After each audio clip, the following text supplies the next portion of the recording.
வணக்கம். இணைந்திருப்பது இலங்கையின் முதற்தர செய்தி வழங்குகிற நியூஸ் ஃபர்ஸ்டின் மதிய நேர பிரதான செய்தி அறிக்கையுடன் கொழும்பில் அமைந்துள்ள நியூஸ் ஃபர்ஸ்டின் பிரதான கலையகத்திலிருந்து உங்களை சந்திக்கும் நான் ஜூடின் சிந்துஜன். அமெரிக்கா, ஐரோப்பா, மத்திய கிழக்கான சர்வதேசத்தின் பல பாகங்களிலும் இருந்து குளோபல் சக்தியூடாக இணைந்திருக்கும் உங்களை சந்திப்பதில் மிகுந்த மகிழ்ச்சி. விரிவான செய்திகளுக்கு செல்லும் முன்னர் முதலில் அவதானம் தலைப்புச் செய்திகள் வசம். புங்குடுதீவு மாணவி வித்யா கொலை செய்யப்பட்டு ஒரு வருடம் நிறைவு. வவுனியாவில் நினைவு நிகழ்வு. லலித் குகன் கடத்தப்பட்டு காணாமற் போன வழக்கில் முன்னாள் அமைச்சர் கெஹலிய ரம்புக்வெல்லவிடம் சாட்சி பதிவு நிறைவு. இஸ்ரேல் படையினர் நடத்திய வான் தாக்குதலில் லெபனானின் உயரதிகாரிகள் பலி. தொடர்வது விரிவான செய்திகள். முதலில் உள்நாட்டுச் செய்தி. புங்குடுதீவு மாணவி சிவலோகநாதன் வித்யா பாலியல் வன்புணர்வுக்குட்படுத்தப்பட்டு இன்றுடன் ஒரு வருடம் பூர்த்தியடைகின்றது. இதனை முன்னிட்டு வவுனியாவில் இன்று நினைவு நிகழ்வு ஒன்றும் ஏற்பாடு செய்யப்பட்டிருந்தது.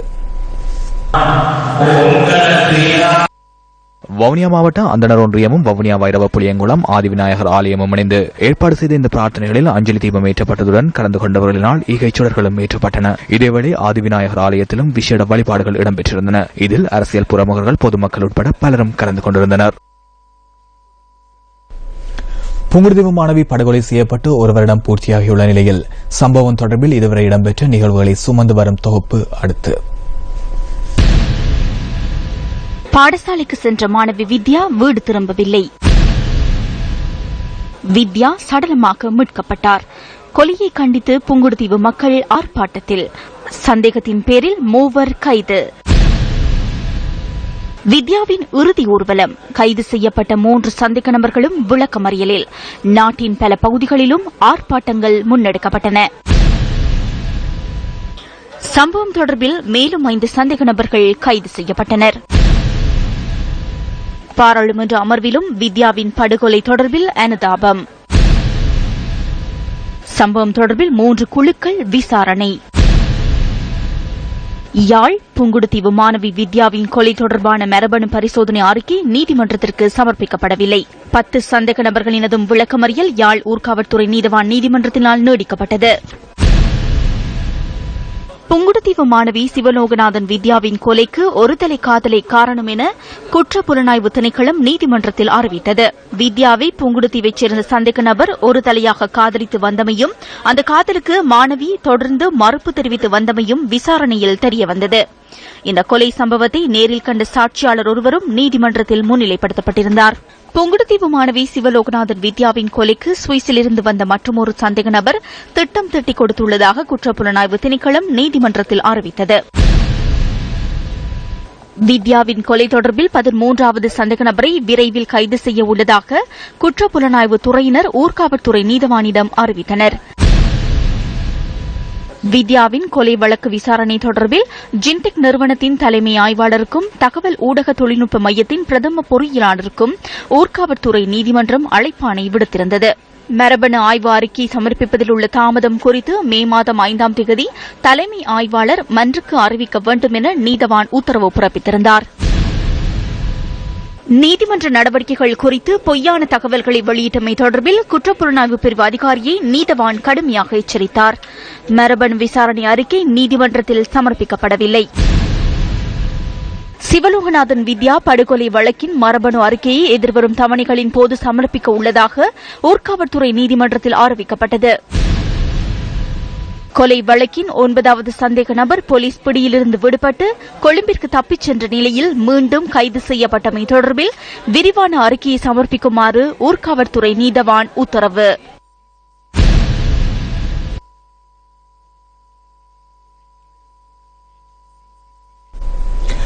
பிரித்தானியாவிற்கு விஜயம் மேற்கொண்டுள்ள ஜனாதிபதி மைத்ரிபால சிறிசேன இன்று இந்தியாவின் புதுடில்லிக்கு விஜயம் செய்கின்றார். இந்தியாவிற்கான விஜயத்தில் ஈடுபட்டுள்ள ஜனாதிபதி மைத்ரிபால சிறிசேனா அங்கு இந்திய பிரதமர் நரேந்திர மோடியை சந்தித்து அவருடன் இருதரப்பு பேச்சுவார்த்தைகளிலும் ஈடுபட உள்ளதாக ஜனாதிபதி ஊடகப் பிரிவு சுட்டிக்காட்டியது. இந்தியாவின் மத்திய பிரதேஷின் உஜ்ஜயினில் கும்பமேளா நிகழ்விலும் ஜனாதிபதி மைத்ரிபால சிறிசேன கலந்து கொள்ளவுள்ளார். இந்த விஜயத்தின் ஒரு கட்டமாக இந்தியாவின் சாஞ்சி பகுதிக்கு விஜயம் செய்யவுள்ள ஜனாதிபதி அங்கு நிர்மாணிக்கப்பட்டுள்ள அனகாரிக தர்மபாலவின் சிலையையும் திறந்து வைக்கவுள்ளார். கலுபோவில மொரவக்க பகுதியில் ஒருவர் குத்திக் கொலை செய்யப்பட்டுள்ளார். தனிப்பட்ட தகராறே இந்த கொலைக்கு காரணம் என போலீசார் தெரிவிக்கின்றனர். இந்த கொலை சம்பவத்துடன் தொடர்புடைய இருவர் அடையாளம் காணப்பட்டுள்ளதுடன் அவர்கள் குறித்த பகுதியிலிருந்து தப்பிச் சென்றுள்ளனர். சம்பவத்தில் உயிரிழந்தவர் 42 வயதுடையவர் என போலீசார் தெரிவிக்கின்றனர். கொலை தொடர்பான விசாரணைகள் முன்னெடுக்கப்பட்டு வருகின்றன. களுத்துறை வடக்கு நாகசாந்திய பகுதியில் இடம்பெற்ற தனியார் பஸ் விபத்தில் 28 பேர் வரை காயமடைந்துள்ளனர்.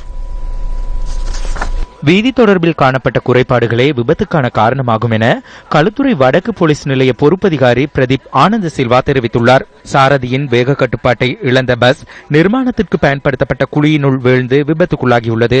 இந்த வீதியில் உள்ள இதுபோன்ற சில அபாய நிலைமைகள் தொடர்பில் மாவட்ட அபிவிருத்தி குழு கூட்டங்களில் கலந்துரையாடப்பட்டதாக அங்கிருக்கும் எமது பிராந்திய செய்தியாளர்கள் தெரிவிக்கின்றனர். முன்னிலை சோசியலிச கட்சியின் செயற்பாட்டாளர்களான லலித்குமார் வீரரட்னம் மற்றும் குகன் முருகானந்தன் ஆகியோர் கடத்தப்பட்டு காணாமல் போன வழக்கில் முன்னாள் ஊடகத்துறை அமைச்சர் கெஹலிய ரம்புக்வெல இன்று நீதிமன்றத்தில் ஆஜராகி சாட்சியம் அளித்துள்ளார். இந்த வழக்கு விசாரணை யாழ் நீதவான் நீதிமன்றத்தில் இன்று விசாரணைக்கு எடுத்துக் கொள்ளப்பட்டது. லலித் குகன் இருவரும் காணாமற் போனவை தொடர்பிலான வழக்கில் நீதிமன்றத்தில் முன்னாள் அமைச்சர் கெஹலியவிடமும் சாட்சியம் பதிவு செய்யும் நடவடிக்கை இன்றுடன் நிறைவு பெற்றது. லலித் மற்றும் குகன் ஆகியோர் கடந்த 2011ஆம் ஆண்டு டிசம்பர் மாதம் 10ஆம் தேதி யாழ்ப்பாணத்தில் வைத்து கடத்தப்பட்டு காணாமற் போனதால் யாழ் நீதிமன்றத்தில் ஆட்கொணர்வு மனு தாக்கல் செய்யப்பட்டது. இது தொடர்பில் முன்னாள் அமைச்சரும் அமைச்சரவை பேச்சாளருமான கெஹலிய ரம்புக்வெலவை சாட்சியம் அளிப்பதற்காக அழைப்பு விடுக்குமாறு மனுதாரர் தரப்பில் கோரிக்கை விடுக்கப்பட்டிருந்தது. காணாமற் போன இருவரையும் பாதுகாப்பு தரப்பினர் கைது செய்துள்ளதாக ஊடகங்களுக்கு தெரிவித்த கருத்து தொடர்பில் சாட்சியம் அளிப்பதற்காக முன்னாள் ஊடகத்துறை அமைச்சர் கெஹலிய ரம்புக்வெலவுக்கு நீதிமன்றம் ஏற்கனவே அழைப்பாணை விடுத்திருந்தது. லலித்குமார் வீரரட்னம் மற்றும் குகன் முருகானந்தன் ஆகியோர் கடத்தப்பட்டு காணாமற் போன சம்பவம் தொடர்பான வழக்கு எதிர்வரும் ஆகஸ்ட் மாதம் 12ஆம் தேதி வரை மீண்டும் ஒத்திவைக்கப்பட்டுள்ளது. நீர்கொழும்பு களப்பை அபிவிருத்தி செய்வது தொடர்பிலான வேலை திட்டத்தின் ஆரம்ப கட்ட பணிகள் நேற்றைய தினம் முன்னெடுக்கப்பட்டன. கடற்தொழில் மற்றும் நீரியல் வளத்துறை அமைச்சர் மஹிந்த அமரவீரவின் தலைமையில் இந்த திட்டம் முன்னெடுக்கப்பட்டது. இந்த திட்டத்திற்காக 1000 மில்லியன் ரூபாய் ஒதுக்கப்பட்டுள்ளது.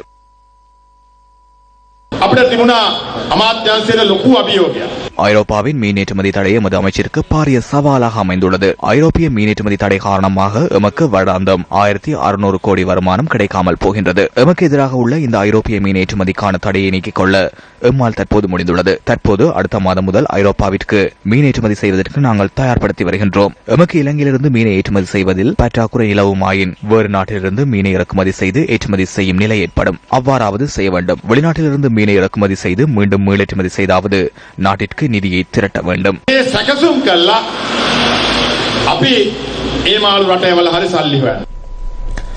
நாட்டின் தென் மாகாணத்தில் இன்று மாலை மழையுடன் கூடிய காலநிலை நிலவக்கூடிய வாய்ப்புள்ளதாக வளிமண்டலவியல் திணைக்களம் எதிர்ப்பு கூறியுள்ளது. இதேவேளை மேல் சப்ரகமுவ மத்திய கிழக்கு மற்றும் ஊவா மாகாணங்களில் இடியுடன் கூடிய மழை பெய்யக்கூடிய வாய்ப்புகள் அதிகம் உள்ளதாகவும் வளிமண்டலவியல் திணைக்களம் தெரிவித்துள்ளது. நாட்டின் பெரும்பாலான பகுதிகளில் மதியம் 2 மணிக்கு பின்னர் மழை பெய்யக்கூடிய வாய்ப்புள்ளது. 100 மில்லிமீட்டர் வரை மழை பெய்யக்கூடும் எனவும் மக்களை அவதானத்துடன் இருக்குமாறும் வளிமண்டலவியல் திணைக்களம் கேட்டுக் கொண்டுள்ளது. இலங்கைக்கு மேலாக வளிமண்டலத்தில் நிலவுகின்ற இடையூறின் காரணமாக நாட்டின் தென் அரைப்பாகத்தில் வானம் முகில் சரிந்து காணப்படும். இதேவேளை மத்திய சப்ரகமுக மேல் கிழக்கு ஊவா மற்றும் தென் மாகாணங்களின் பெரும்பாலான பகுதிகளில் மழை அல்லது இடியுடன் கூடிய மழை பெய்யக்கூடும். ஏனைய பிரதேசங்களின் பெரும்பாலான இடங்களில் குறிப்பாக பிற்பகல் 2 மணிக்கு பின்னர் இடியுடன் கூடிய மழை பெய்யக்கூடும். சில இடங்களில் சுமார் 100 மில்லிமீட்டர் வரையிலான பலத்த மழை பெய்யக்கூடும். இடியுடன் கூடிய மழை பெய்கின்ற வேளைகளில் தற்காலிகமாக பலத்த காற்றும் மின்னல் தாக்கங்களும் ஏற்படக்கூடும். இவ்வாறான சந்தர்ப்பங்களில் பொதுமக்கள் மிகவும் அவதானத்துடன் செயற்படுமாறு கேட்டுக் கொள்ளப்படுகின்றனர். கடல் பிராந்தியங்களை பொறுத்தவரையில் கொழும்பு தொடக்கம் காலி ஹம்மாந்தோட்டை ஊடாக பொத்துவில் வரையான கடல் பிராந்தியங்களில் மழை அல்லது இடியுடன் கூடிய மழை பெய்யக்கூடும். நாட்டை சூழவுள்ள ஏனைய கடற்பிராந்தியங்களின் பல இடங்களில் பிற்பகல் மற்றும் இரவு வேளைகளில் மழை அல்லது இடியுடன் கூடிய மழை பெய்யக்கூடும். காற்று மணித்தியாலத்துக்கு 20 முதல் 40 கிலோமீட்டர் வேகத்தில் வடமேற்கு திசையில் இருந்து அல்லது மாறுபட்ட திசைகளில் இருந்து வீசும். இலங்கைக்கு தெற்கே உள்ள ஆழமான கடற்பிராந்தியத்தில் காற்றின் வேகமானது சில சமயங்களில் மணித்தியாலத்துக்கு 50 கிலோமீட்டரிலும் அதிகரித்த வேகத்தில் வீசக்கூடும். இவ்வாறான சந்தர்ப்பத்தில் குறிப்பிட்ட கடற்பிரதேசம் சற்று கொந்தளிப்பாக காணப்படும். நாட்டை சூழவுள்ள ஏனைய கடல் பிரதேசங்கள் இடியுடன் கூடிய மழை பெய்கின்ற சந்தர்ப்பங்களில் தற்காலிகமாக கொந்தளிப்பான நிலையில் காணப்படும். கச்சதீவில் கடற்படையின் முகாம் ஒன்றை அமைப்பதற்கு இலங்கை அரசாங்கம் திட்டமிட்டுள்ளதாக இந்திய ஊடகங்கள் செய்தி வெளியிட்டுள்ளன.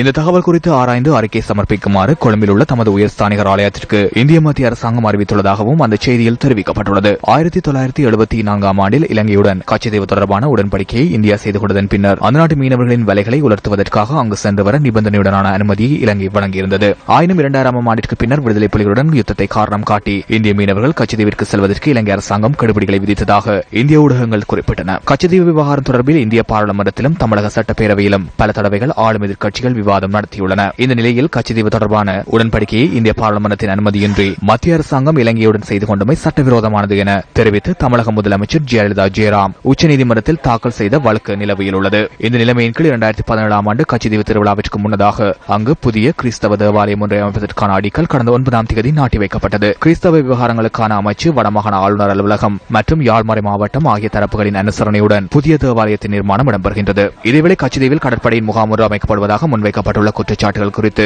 கடற்படை ஊடக பேச்சாளர் கேப்டன் அக்ரம் அலவியிடம் நியூஸ் ஃபர்ஸ்ட் வினவியது. கச்சதீவில் முகாமை அமைக்கும் எந்த ஒரு திட்டமும் கடற்படையிடம் இல்லை என அவர் சுட்டிக்காட்டினார். ஆயினும் அங்கு புதிய கிறிஸ்தவ தேவாலயத்தின் நிர்மாண பணிகளுக்கான பொருட்களை கொண்டு செல்வதற்கும் கடற்படையின் ஒத்துழைப்பு கோரப்பட்டுள்ளதாக கடற்படையின் ஊடக பேச்சாளர் மேலும் தெரிவித்தார். இலங்கையின் இறைமைக்கு உட்பட்ட கடல் எல்லைகளை பாதுகாப்பதற்கான உரிமை கடற்படைக்கு உள்ளதாகவும் கேப்டன் அக்ரம் அலவி மேலும் சுட்டிக்காட்டினார். அந்த சர்வதேச தகவலுடன் நியூஸ் ஃபர்ஸ்டின் இன்றைய மதிய நேர பிரதான செய்தி அறிக்கை நிறைவுக்கு வருகின்றது. நியூஸ் ஃபர்ஸ்டின் பிரதான செய்தி அறிக்கை இரவு 8 மணிக்கும் மணித்தியாளர் செய்தியை 2:25 எதிர்பாருங்கள். வணக்கம்.